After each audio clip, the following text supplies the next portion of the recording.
Oke, nanti kita pelajari pelan-pelan. Sebelum masuk ke Parmenides, kita flashback sebentar. Gagasan-gagasan Parmenides itu dikenal sebagai monisme. Jadi monisme itu pandangan yang punya asumsi bahwa segala hal itu hakikatnya satu. Hakikat itu maksudnya esensi yang paling dalam. Kacamata sama HP ini, tak kasih contoh berpikir hakikat yang satu itu ya. Ini kan sebenarnya dua hal yang sangat berbeda. Tapi kalau mau kita pikir serius, ini sebenarnya sama saja.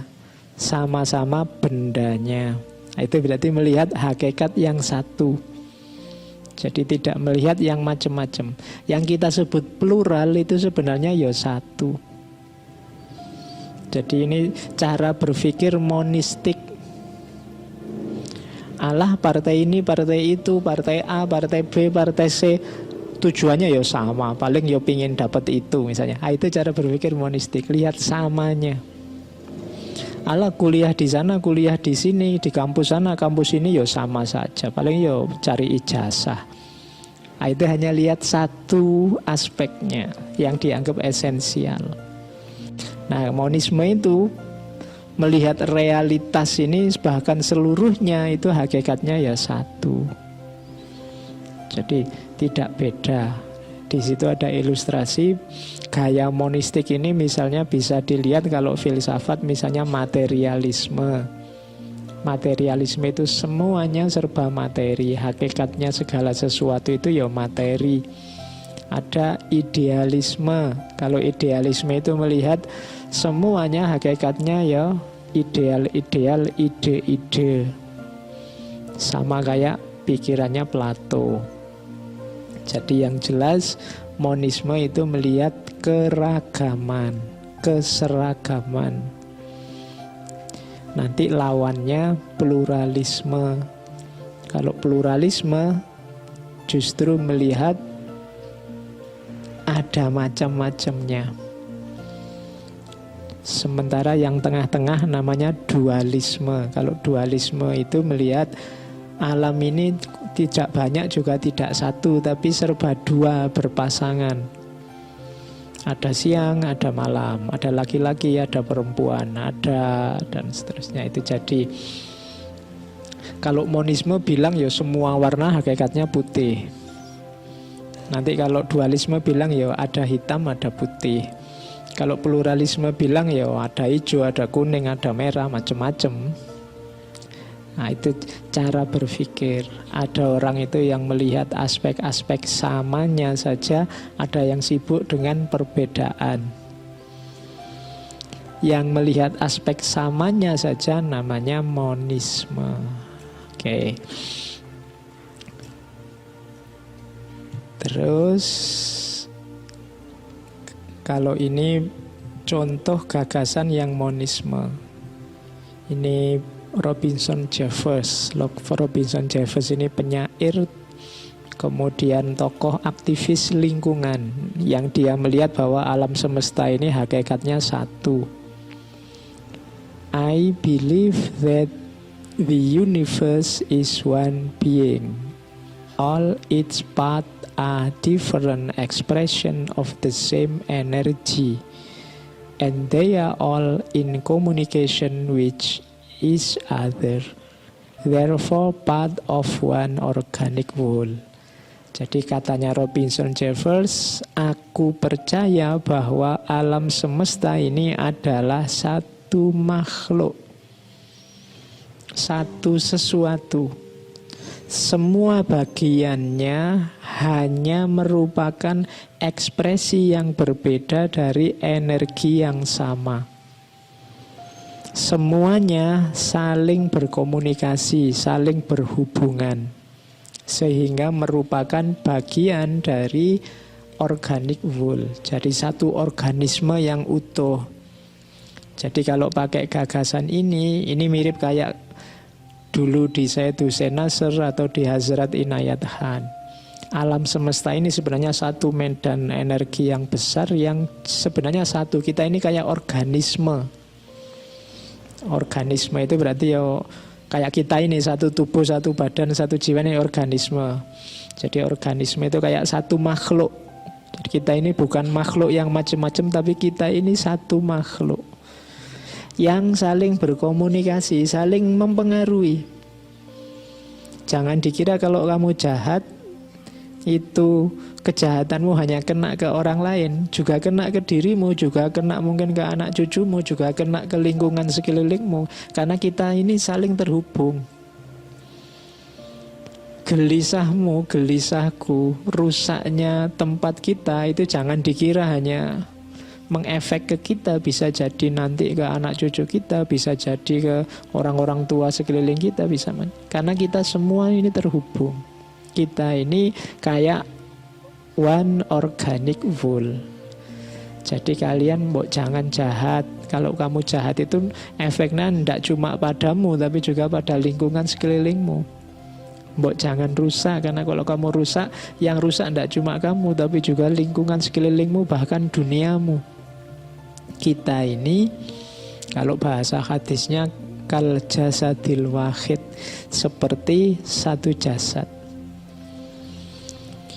Jadi organic full itu kita ini seperti satu jasad. Kalau yang satu sakit, yang lain juga ikut sakit. Yang lain juga tidak mungkin aktif. Kalau perut saya sedang mules seperti sekarang, disuruh mikir filsafat itu ya agak megap-megap. Kenapa? Kita ini organic full, nggak bisa perut urusan perut, akal jalan terus, nggak bisa. Kita ini satu kesatuan. Jadi tidak bisa hanya ini kan urusanku bukan urusanmu. Lo tidak bisa, kita ini satu kesatuan. Kalau kamu jahat, efeknya tidak cuma padamu, tapi juga padaku, pada kita. Bahkan tidak cuma antar manusia, dengan alam semesta juga begitu. Kalau kamu jahat, kayak di Hazrat Inayat Khan kemarin kan, efeknya, gaungnya, itu juga masuk ke alam.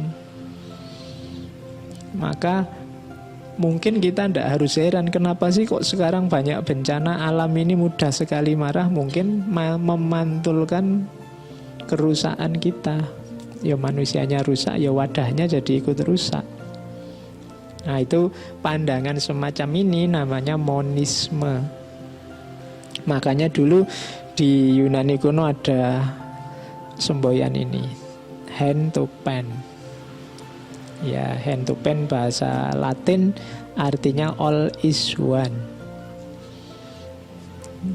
Jadi bukan all for one ya, all is one. Semuanya satu. Kita ini satu. Kalau begitu semua bersaudara, Pak. Bahkan tidak bersaudara, kita ini satu. Kalau satu itu kan, kalau saudara itu kan aku di sini, kamu di situ, terus kita dekat. Tidak, kita ini hakikatnya satu. Ya kalau kita semua bersaudara kan juga tidak enak. Masuk seduluran kabeh ya. Nanti kamu tidak ada yang mau nikah. Saudara kan haram dinikahi. Oke, jadi hand to pen itu all is one. Kita semua satu. Ya ini semboyan dari tokoh namanya Cleopatra the Alchemist. The Alchemist ini ada yang bilang orang, ada yang bilang kelompok. Tapi ada yang bilang Cleopatra the Alchemist ini salah satu dari 4 orang. Alchemist itu sebenarnya terjemahannya ahli kimia. Cuma zaman dulu dikenal alchemist yang spiritual. Jadi ada 4 perempuan zaman itu yang dikenal ahli alchemist. Salah satunya Cleopatra ini. Kalau kalian pernah dengar istilah philosopher's stone, batu filsafat. Jadi batu filsafat ini semacam zat kimia tertentu yang dicari banyak orang zaman itu. Karena ini batu ini khasiatnya dahsyat sekali secara kimia. Dia bisa mengubah logam-logam biasa bisa jadi emas. Kayak misalnya yang jadi mikrofon ini bisa jadi emas. Barang biasa bisa jadi emas. Dia bisa mengobati apapun penyakit. Dia bisa bahkan bisa menghidupkan orang yang mau mati. Bahkan bisa macam-macam khasiatnya. Makanya orang-orang alkemis zaman dulu itu mengejar Philosopher's Stone ini. Dan coba dilacak di beberapa tradisi keagamaan kuno, termasuk Hinduisme dan Buddhisme, ada barang-barang, hal-hal tertentu yang konotasinya mirip kayak Philosopher's Stone ini. Dia, kalau kamu miliki dia, kamu bisa melakukan apa saja.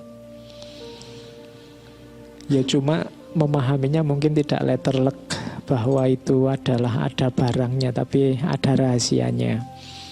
Oke, jadi itu all is one. Sama, jadi gambarnya ular yang makan ekornya sendiri.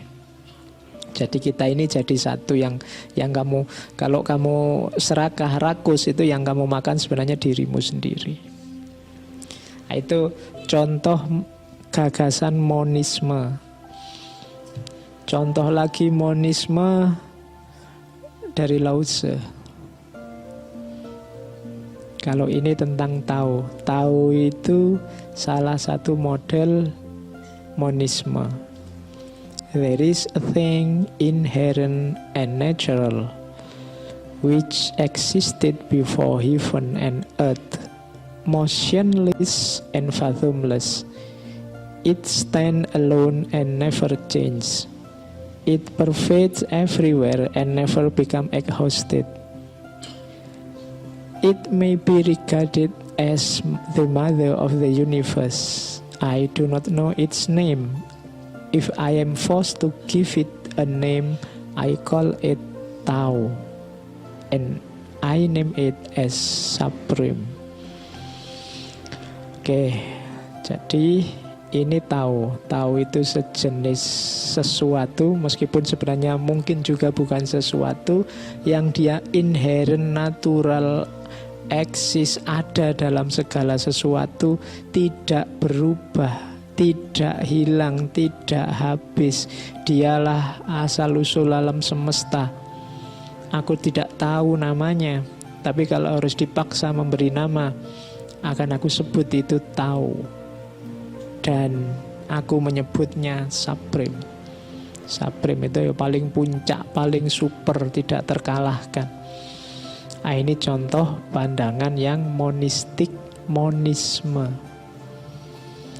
Jadi gagasan-gagasannya Parmenides itu nanti mirip ini, bahwa ada satu hal yang tidak berubah, yang jadi hakikat segala sesuatu, dasarnya segala sesuatu. Jadi manusia yang paling sejati, alam semesta yang paling sejati itu hakikatnya satu. Hanya saja kita sibuk dengan ketidaksejatian. Nah, itu nanti arahnya ke situ. Makanya gagasan ini nanti diwarisi oleh Plato, melahirkan pandangan tentang ide. Mungkin bisa kembali lagi ke rekaman yang lama tentang Plato, pandangannya tentang dunia ide. Itu basisnya adalah ajaran yang monistik ini. Oke, yang pertama monisme.